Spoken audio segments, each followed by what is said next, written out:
আসসালামু আলাইকুম ভিউয়ার্স। আমি আজকে ইসলামিক বিষয়ের উপরে কথা বলবো। আসলে আশা করি সকলে মনোযোগ সহকারে শুনবেন এবং আমার পাশে থেকে আমাকে সহযোগিতা করবেন।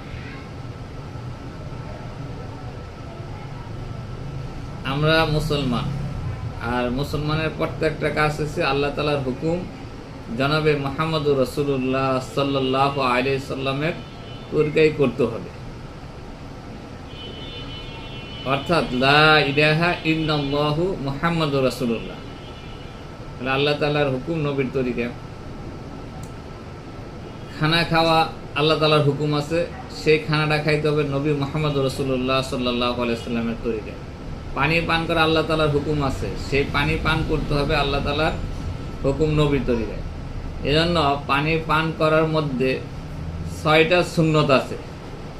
বলে 1 নাম্বার সুন্নত হইল পানি পান করার শুরুতে বিসমিল্লাহ বলিতে হবে। ডান হাতে দিয়ে পানি পান করতে হবে। পানি পান করার সময় বৈশা পানি পান করতে হবে। 3 শ্বাসে পানি পান করতে হবে, আর পানি দেখে পান করতে হবে। আর এই পানি পান করার শেষে আলহামদুলিল্লাহ বলতে হবে। আল্লাহ তাআলা আমাদেরকে এই 6 সুন্নতের সাথে পানি পান করার তৌফিক দান করুন।